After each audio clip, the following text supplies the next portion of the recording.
नमस्कार दोस्तों, मैं हूं अंश और आपका स्वागत करता हूं अपने यूट्यूब चैनल अंश स्टडी वाला पर। आज की इस वीडियो में यहां पर 4 अगस्त 2026 के करंट अफेयर क्वेश्चंस यहां पर देखेंगे। तो चलिए बिना टाइम वेस्ट किए वीडियो की शुरुआत करते हैं। यहाँ पर पहला प्रश्न है, अपशिष्ट प्रबंधन वेस्ट मैनेजमेंट के लिए स्वच्छ ऐप किस राज्य ने लॉन्च किया?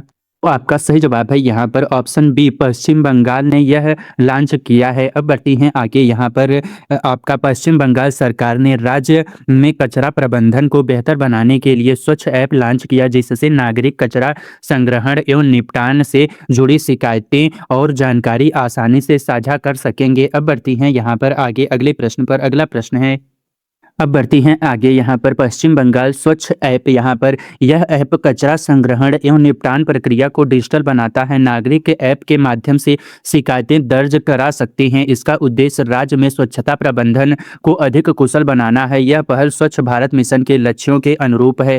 पश्चिम बंगाल की राजधानी कोलकाता है। राज्य पश्चिम बंगाल, ऐप स्वच्छ ऐप, क्षेत्र अपशिष्ट प्रबंधन, राजधानी कोलकाता। यहाँ पर अब बढ़ती हैं आगे अगले प्रश्न पर। अगला प्रश्न है आपका यहाँ पर, सैन्य नर्सिंग सेवा मिलिट्री नर्सिंग सर्विस की अपर महानिदेशक एडीजी कौन बनी? तो आपका सही जवाब है ऑप्शन बी, आपका यहाँ पर मेजर जनरल रेचल थॉमस यहाँ पर एडीजी बनी हैं। अब बढ़ती हैं आगे। यहाँ पर मेजर जनरल रेचल थॉमस को भारतीय सैन्य नर्सिंग सेवा मिलिट्री नर्सिंग सर्विस की अपर महानिदेशक एडीजी नियुक्त किया गया है, जो भारतीय सशस्त्र बलों की चिकित्सा एवं नर्सिंग व्यवस्था में एक महत्वपूर्ण जिम्मेदारी है।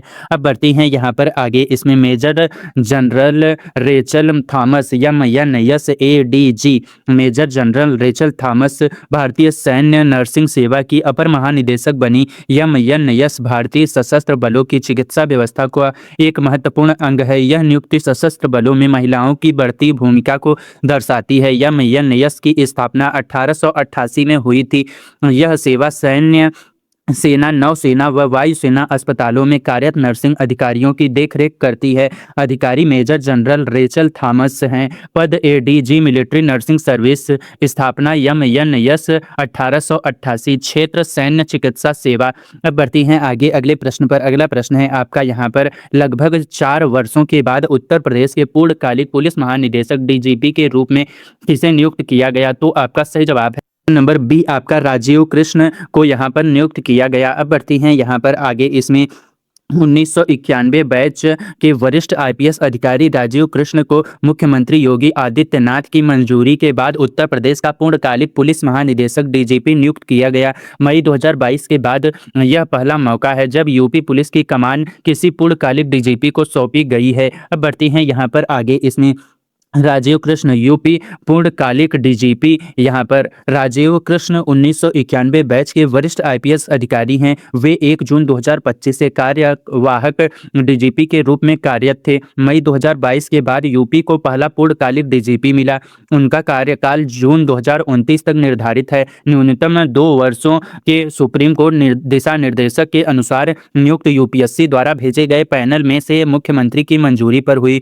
अधिकारी राजीव कृष्ण, बैच IPS 1991, राज्य उत्तर प्रदेश, कार्यकाल जून 2029 तक। अब बढ़ते हैं यहाँ पर आगे। इसमें अगले प्रश्न पर। अगला प्रश्न है आपका यहाँ पर, नीति आयोग की शिक्षा गुणवत्ता रिपोर्ट 2026 के अनुसार स्कूली शिक्षा में किस राज्य ने पहला स्थान प्राप्त किया? तो आपका सही जवाब है ऑप्शन बी, पंजाब ने पहला स्थान यहाँ पर प्राप्त किया। अब बढ़ती हैं आगे। यहाँ पर आपका नीति आयोग की शिक्षा गुणवत्ता रिपोर्ट 2026 के अनुसार पंजाब ने स्कूली शिक्षा के क्षेत्र में देश में पहले स्थान प्राप्त किया, जो राज्य की शिक्षा नीतियों और सुधारों की सफलता को दर्शाता है। अब बढ़ती हैं यहाँ पर आगे। इसमें यहाँ पर नीति आयोग शिक्षा रिपोर्ट 2026, यहाँ पर पंजाब अव्वल। पंजाब ने स्कूली शिक्षा गुणवत्ता में देश में पहला स्थान प्राप्त किया। यह रिपोर्ट नीति आयोग द्वारा राज्यों की शिक्षा प्रणाली का मूल्यांकन करने हेतु जारी की जाती है। रिपोर्ट में सीखने के परिणाम, अवसंरचना व शासन जैसे मानकों पर आकलन होता है। यह रैंकिंग राज्यों को शिक्षा सुधार हेतु प्रोत्साहित करती है।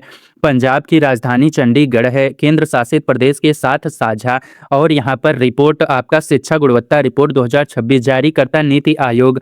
प्रथम स्थान पंजाब, राजधानी चंडीगढ़। अब बढ़ते हैं यहाँ पर आगे। इसमें अगले प्रश्न पर। अगला प्रश्न है, भारत का पहला डिग्रेडेबल मिल्क पाउच किस कंपनी ने लॉन्च किया? तो आपका सही जवाब है यहाँ पर ऑप्शन बी आपका मदर डेयरी ने यहाँ पर लॉन्च किया। अब बढ़ती हैं यहाँ पर आगे, इसमें यहाँ पर मदर डेयरी ने भारत का पहला डिग्रेडेबल मिल्क पाउच लॉन्च किया, जो पर्यावरण के अनुकूल पैकेजिंग की दिशा में एक महत्वपूर्ण कदम है और प्लास्टिक प्रदूषण को कम करने में मदद करेगा। अब बढ़ते हैं यहाँ पर आगे, इसमें mother dairy degradable milk pouch, यह भारत का पहला डिग्रेडेबल मिल्क पाउच है। इसका उद्देश्य दूध की पैकेजिंग से होने वाले प्लास्टिक प्रदूषण को कम करना है। मदर डेयरी भारत की प्रमुख डेयरी कंपनियों में से एक है। यह पहल पर्यावरण के अनुकूल पैकेजिंग संसाधनों को बढ़ावा देती है। मदर डेयरी की स्थापना national dairy development board NDDB के अंतर्गत हुई थी। कंपनी मदर डेयरी उत्पाद डिग्रेडेबल मिल्क पाउच श्रेणी पर्यावरण अनुकूल पैकेजिंग, मूल संस्था NDDB यहाँ पर मूल संस्था। अब बढ़ती हैं आगे अगले प्रश्न पर। अगला प्रश्न है आपका, निजी विश्वविद्यालय में पहली इंडिया AI डेटा लैब किस विश्वविद्यालय ने इंटेल के साथ मिलकर शुरू की? तो आपका सही जवाब है ऑप्शन बी आपका चंडीगढ़ यूनिवर्सिटी ने यहाँ पर शुरू की। अब बढ़ती हैं यहाँ पर आगे, इसमें चंडीगढ़ यूनिवर्सिटी ने इंटेल के सहयोग से निजी विश्वविद्यालयों में पहली इंडिया AI डेटा लैब शुरू की, जिसका उद्देश्य छात्रों को कृत्रिम बुद्धिमत्ता AI एवं डेटा साइंस के क्षेत्र में उन्नत प्रशिक्षण प्रदान करना है। यह निजी विश्वविद्यालयों में स्थापित पहली इंडिया AI डेटा लैब है। यह लैब इंटेल के सहयोग से स्थापित की गई। इसका उद्देश्य छात्रों को AI व डेटा साइंस में व्यावहारिक प्रशिक्षण देना है।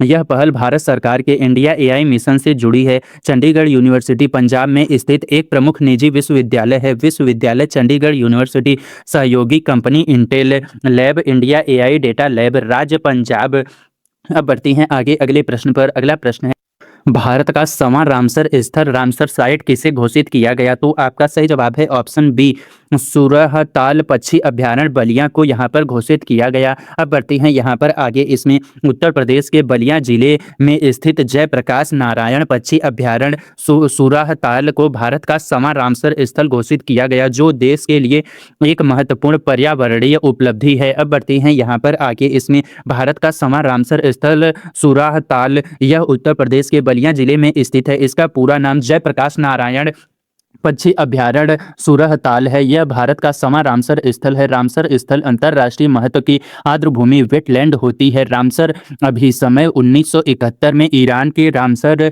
शहर में हस्ताक्षरित हुआ था। स्थल सूरहताल जयप्रकाश नारायण पक्षी अभ्यारण्य, जिला बलिया, उत्तर प्रदेश। भारत में कुल रामसर स्थल 100, अभिसमय स्थापना 1971। अब बढ़ती हैं आगे अगले प्रश्न पर।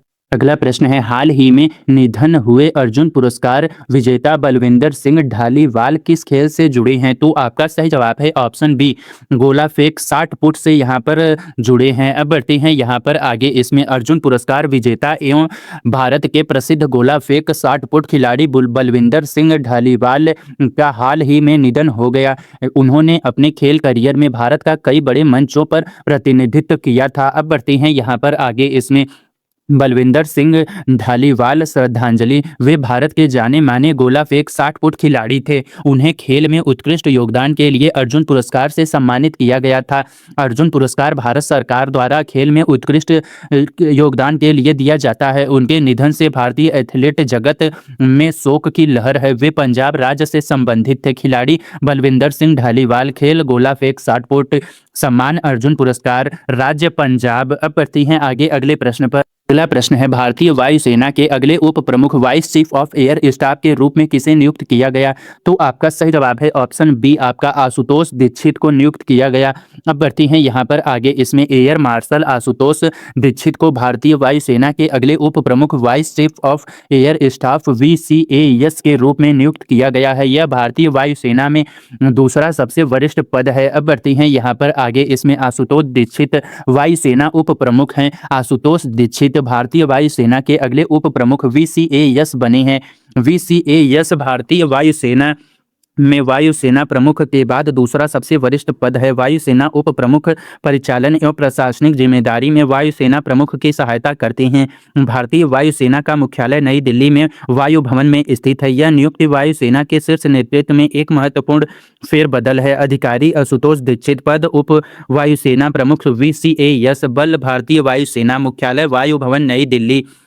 अब बढ़ती हैं आगे, अगले प्रश्न पर अगला प्रश्न है आपका 20 लाख ग्रामीण घरों को फाइबर ब्रॉडबैंड से जोड़ने के लिए कौन सा प्रोजेक्ट लॉन्च किया गया? तो आपका यहाँ पर प्रोजेक्ट गंगा यहाँ पर लॉन्च किया गया। अब बढ़ती हैं यहाँ पर आगे, इसमें सरकार ने देश के 20 लाख ग्रामीण घरों को हाई स्पीड फाइबर ब्रॉडबैंड से जोड़ने के लिए प्रोजेक्ट गंगा लॉन्च किया, जिसका उद्देश्य ग्रामीण क्षेत्रों में डिजिटल कनेक्टिविटी को बढ़ावा देना है। अब बढ़ती हैं यहाँ पर आगे, इसमें इसका लक्ष्य 20 लाख ग्रामीण घरों को फाइबर ब्रॉडबैंड से जोड़ना है। यह पहल डिजिटल इंडिया मिशन का हिस्सा है। उद्देश्य ग्रामीण क्षेत्रों में इंटरनेट पहुंच व डिजिटल साक्षरता बढ़ाना है। यह परियोजना ग्रामीण अर्थव्यवस्था व शिक्षा को भी मजबूती करेगी। फाइबर ब्रॉडबैंड हाई स्पीड और स्थिर इंटरनेट कनेक्टिविटी प्रदान करता है। प्रोजेक्ट गंगा, लक्ष्य 20 लाख ग्रामीण घर, तकनीक fibre broadband, mission digital India. यहाँ पर अब बढ़ती हैं अगले प्रश्न पर। यूनिकॉर्न नोरा 50 यहाँ पर परियोजना भारत और किस देश की पहली संयुक्त रक्षा सतह विकास परियोजना है? तो आपका सही जवाब है ऑप्शन सी, यहाँ पर आपका जापान की यहाँ पर रक्षा सह विकास परियोजना है। अब बढ़ते हैं यहाँ पर आगे, इसमें यूनिकॉर्न नोरा 50 भारत और जापान की पहली संयुक्त रक्षा सह विकास परियोजना है, जो लंबी दूरी के निगरानी ड्रोन के निर्माण से संबंधित है। यह दोनों देशों के बीच बढ़ते रक्षा सहयोग को दर्शाता है। अब बढ़ती हैं आगे, यहाँ पर यूनिकॉर्न नोरा 50 यहाँ पर यह भारत जापान की पहली संयुक्त रक्षा सह विकास परियोजना है। यह परियोजना लंबी दूरी के निगरानी ड्रोन के निर्माण से संबंधित है। यह भारत जापान रक्षा सहयोग को नई ऊंचाई देती है। यह परियोजना क्षेत्रीय सुरक्षा एवं निगरानी क्षमता को मजबूत करेगी। भारत विभिन्न देशों के साथ रक्षा सह विकास परियोजनाओं पर काम कर रहा है। परियोजना यूनिकॉर्न नोरा 50 है। साझेदार देश यहाँ पर जापान, क्षेत्र रक्षा सह विकास, उत्पाद निगरानी ड्रोन है। अब बढ़ते हैं यहाँ पर आगे, इसमें हाल ही में आईसीसी पुरुष टी20 आई बल्लेबाजी रैंकिंग में विश्व नंबर 1 स्थान किस भारतीय खिलाड़ी ने हासिल किया? तो आपका सही जवाब है ऑप्शन बी, ईशान किशन ने यहाँ पर हासिल किया है। अब बढ़ते हैं यहाँ पर आगे, इसमें ईशान किशन ने अपने साथी खिलाड़ी अभिषेक शर्मा को पीछे छोड़ते हुए आईसीसी पुरुष टी20 आई बल्लेबाजी रैंकिंग में विश्व नंबर 1 स्थान हासिल किया। इसके साथ ही वे विराट कोहली, सूर्य कुमार यादव, अभिषेक शर्मा के बाद उपलब्धि हासिल करने वाले चौथे भारतीय बल्लेबाज बने। अब बढ़ते हैं यहाँ पर आगे, इसमें ईशान किशन आईसीसी टी20 I ranking number 1, Ishan Kishan ने अभिषेक शर्मा को पीछे छोड़कर 6 स्थान हासिल किया। वे यह उपलब्धि हासिल करने वाले चौथे भारतीय बल्लेबाज बने। उनसे पहले विराट कोहली, सूर्य कुमार यादव, अभिषेक शर्मा यह स्थान हासिल कर चुके हैं। उनका उदय 2026 टी20 विश्व कप में शानदार प्रदर्शन से जुड़ा है, जिसमें उन्होंने 317 रन बनाए थे। वे बिहार से संबंध रखते हैं और झारखंड की घरेलू टीम से खेलते हैं। खिलाड़ी ईशान किशन, रैंकिंग आईसीसी टी20 आई बल्लेबाजी नंबर 1, राज्य बिहार, पूर्व शीर्ष खिलाड़ी अभिषेक शर्मा। अब बढ़ती हैं अगले प्रश्न पर। यहाँ पर प्रश्न है आपका यहाँ पर, वन्य जीव अपराधों के प्रबंधन मैनेजमेंट के लिए HAWK नामक डिजिटल सिस्टम किस राज्य ने लॉन्च किया? तो आपका सही जवाब है ऑप्शन बी, केरल ने यहाँ पर लॉन्च किया। अब बढ़ती हैं यहाँ पर आगे, इसमें केरल राज्य ने वन्य जीव अपराधों की निगरानी एवं प्रबंधन के लिए हॉक नामक एक डिजिटल सिस्टम लॉन्च किया, जिससे वन्य जीव तस्करी व अवैध शिकार जैसे मामलों पर प्रभावी नियंत्रण संभव है। अब बढ़ते हैं यहाँ पर आगे, इसमें हॉक डिजिटल सिस्टम यहाँ पर हॉक सिस्टम वन्य जीव अपराधों की निगरानी व प्रबंधन के लिए बनाया गया है। इसका उद्देश्य वन्य जीव तस्करी और अवैध शिकार पर रोक लगाना है। यह प्रणाली वन विभाग को त्वरित कार्रवाई में मदद करेगी। केरल वन्य जीव संरक्षण में अग्रणी राज्यों में से एक है। केरल की राजधानी तिरुवनंतपुरम है। राज्य केरल, सिस्टम हॉक, क्षेत्र वन्य जीव अपराध प्रबंधन, राजधानी तिरुवनंतपुरम।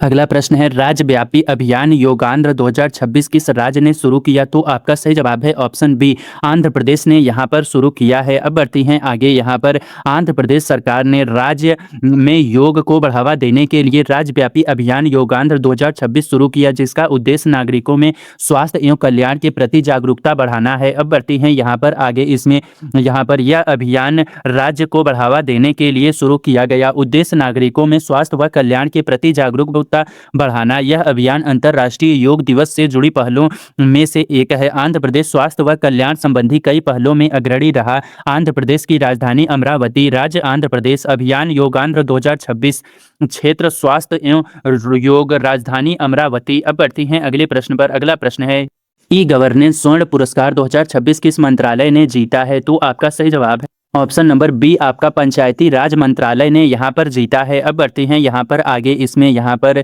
पंचायती राज मंत्रालय ने डिजिटल शासन में उत्कृष्टता के लिए ई गवर्नेंस स्वर्ण पुरस्कार 2026 जीता, जो ग्रामीण शासन प्रणाली को डिजिटल बनाने में मंत्रालयों के प्रयासों को मान्यता देता है। अब बढ़ती हैं या आगे, यहाँ पर पंचायती राज मंत्रालय ई गवर्नेंस स्वर्ण पुरस्कार, यह पुरस्कार डिजिटल शासन में उत्कृष्टता के लिए दिया जाता है। पंचायती राज मंत्रालय ग्रामीण स्थानीय शासन व्यवस्था की देखरेख करता है। यह पुरस्कार ग्राम पंचायतों के डिजिटलीकरण प्रयासों को मान्यता देता है। यह ई पंचायत जैसी पहलों को बढ़ावा देने में सहायक होगा। मंत्रालय का मुख्यालय नई दिल्ली में स्थित है। पुरस्कार ई गवर्नेंस स्वर्ण पुरस्कार 2026 विजेता मंत्रालय पंचायती राज मंत्रालय, क्षेत्र डिजिटल शासन, मुख्यालय नई दिल्ली। अब बढ़ती हैं अगले प्रश्न पर। अगला प्रश्न है आपका, वीजा ने भारत में अपना नया ब्रांड एम्बेसडर किसे बनाया है? तो आपका सही जवाब है ऑप्शन बी, शाहरुख खान को यहाँ पर ब्रांड एम्बेसडर बनाया है। अब बढ़ते हैं यहाँ पर आगे, इसमें वैश्विक भुगतान कंपनी वीजा ने बॉलीवुड सुपरस्टार शाहरुख खान को भारत का में अपना नया ब्रांड एम्बेसडर बनाया, जिसका उद्देश्य डिजिटल भुगतान को अधिक लोगों तक पहुँचाना है। अब बढ़ते हैं आगे, यहाँ पर इसमें visa Shahrukh Khan brand ambassador, Shahrukh Khan के भारत में नए ब्रांड एम्बेसडर बने। इसका उद्देश्य डिजिटल भुगतान को अधिक लोकप्रिय बनाना है। वीजा एक वैश्विक डिजिटल भुगतान तकनीक कंपनी है। शाहरुख खान बॉलीवुड के सबसे लोकप्रिय अभिनेताओं में से एक हैं। यहाँ पर ब्रांड एम्बेसडरशिप से कंपनियों को उत्पाद प्रचार में मदद मिलती है। Company visa, brand ambassador Shahrukh Khan, देश भारत, क्षेत्र डिजिटल भुगतान। बढ़ती हैं अगले प्रश्न पर। अगला प्रश्न है, विश्व योगासन चैंपियनशिप 2026 का आयोजन कहाँ हुआ और भारत ने कुल कितने पदक जीते? तो आपका सही जवाब है ऑप्शन बी, अहमदाबाद, 114 पदक जीते। अब बढ़ते हैं आगे, विश्व योगासन चैंपियनशिप 2026 का आयोजन 4 से 8 जून 2026 तक अहमदाबाद में हुआ, जिसमें मेजबान भारत ने कुल 114 पदक जीते, 102 स्वर्ण सहित जीतकर शीर्ष स्थान हासिल किया। अब बढ़ते हैं आगे, यहाँ पर इसमें विश्व योगासन चैंपियनशिप 2026 अहमदाबाद, यहाँ पर चैंपियनशिप 4 से 8 जून 2026 तक अहमदाबाद में आयोजित हुई। भारत ने कुल 114 पदक जीते, जिनमें 102 स्वर्ण पदक शामिल हैं। भारत मेजबान देश होने के साथ साथ पदक तालिका में भी शीर्ष पर रहा। योगासन को खेल के रूप में बढ़ावा देने के लिए चैंपियनशिप महत्वपूर्ण है। यह आयोजन भारत की योग परंपरा को वैश्विक मान्यता दिलाने में सहायक रहा। आयोजन स्थल अहमदाबाद, तिथि 4 से 8 जून 2026। भारत के कुल पदक 114, स्वर्ण पदक 102। बढ़ती हैं अगले प्रश्न पर। अगला प्रश्न है आपका, आरबीआई की रिपोर्ट के अनुसार मार्च 2026 के अंत तक भारत का कुल विदेशी कर्ज एक्सटर्नल डेप्ट कितना पहुंच गया? तो आपका सही जवाब है ऑप्शन सी, आपका 762.8 अरब डॉलर यहाँ पर पहुंच गया। अब बढ़ती हैं आगे, यहाँ पर इसमें भारतीय रिजर्व बैंक आरबीआई की रिपोर्ट के अनुसार मार्च 2026 के अंत तक भारत का कुल विदेशी कर्ज बढ़कर 762.8 अरब डॉलर तक पहुँच गया, जो एक वर्ष पहले की तुलना में 26.3 अरब डॉलर अधिक है। अब बढ़ती हैं आगे, यहाँ पर इसमें आरबीआई रिपोर्ट, भारत का विदेशी कर्ज मार्च 2026 के अंत तक भारत का विदेशी कर्ज 762.8 अरब डॉलर तक पहुंचा। यह एक वर्ष पहले की तुलना में 26.3 अरब डॉलर अधिक है। विदेशी कर्ज और जीडीपी का अनुपात लगभग 19.8% रहा। आरबीआई समय समय पर भारत के ब्रह्मांड ऋण से जुड़े आंकड़े जारी करता है। यह रिपोर्ट भारत की अर्थव्यवस्था की वैश्विक स्थिति को समझने में मदद करती है। रिपोर्ट जारी करता आरबीआई है। कुल विदेशी कर्ज यहाँ पर 762.8 अरब यहाँ पर है, वृद्धि 26.3 अरब है। कर्ज जीडीपी अनुपात आपका 19.8% है। बढ़ती हैं अगले प्रश्न पर। अगला प्रश्न है आपका, अरुणाचल प्रदेश ने भारत की पहली नदी काइनेटिक ऊर्जा रिवर काइनेटिक एनर्जी परियोजना के लिए किस देश की कंपनी के साथ समझौता किया? तो आपका सही जवाब है ऑप्शन बी, नॉर्वे देश की कंपनी के साथ समझौता किया है। अब बढ़ती हैं आगे, यहाँ पर अरुणाचल प्रदेश ने नॉर्वे की कंपनी टाइडल सेल एएस के साथ 500 किलोवाट क्षमता की परियोजना के लिए एक समझौता ज्ञापन एमओयू पर हस्ताक्षर किए, जिसके तहत भारत का पहला नदी काइनेटिक ऊर्जा प्रदर्शन संयंत्र स्थापित किया जाएगा। यहाँ पर यह भारत की पहली नदी काइनेटिक ऊर्जा प्रदर्शन परियोजना है। परियोजना की क्षमता 500 किलोवाट निर्धारित की गई है। यह समझौता नॉर्वे की कंपनी टाइडल सेल एएस के साथ हुआ। यह परियोजना नवीकरणीय ऊर्जा के नए स्रोतों की खोज बढ़ावा देगी। अरुणाचल प्रदेश की राजधानी ईटानगर है। राज्य अरुणाचल प्रदेश है। सहयोगी company Tidal Sail AS Norway है।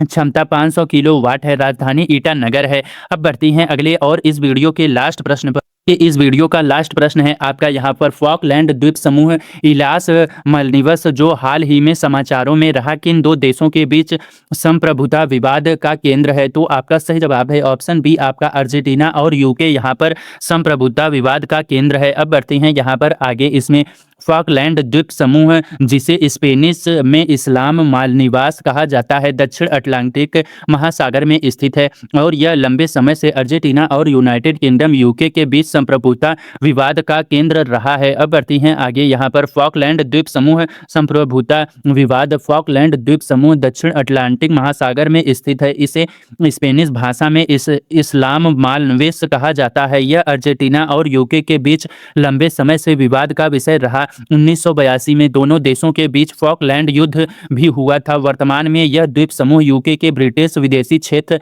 ओवरसीज टेरिटरी के रूप में प्रकाशित है। द्वीप समूह फॉकलैंड इस्लाम मालदीव्स विवादित देश अर्जेंटीना यूके स्थान दक्षिण अटलांटिक महासागर प्रशासन यूके ब्रिटिश विदेशी क्षेत्र। यहाँ पर मैंने आज के आपके 20 करंट अफेयर क्वेश्चंस यहाँ पर करा दिए हैं, वो भी एकदम डिटेल में यहाँ पर मैंने आपको कराया है। तो वीडियो अगर आपको अच्छा लगा हो तो लाइक कर दीजिए, चैनल को सब्सक्राइब कर लीजिए और यहाँ पर अब मिलेंगे अगली वीडियो में। तब तक के लिए पढ़ते रहिए, आगे बढ़ते रहिए। धन्यवाद।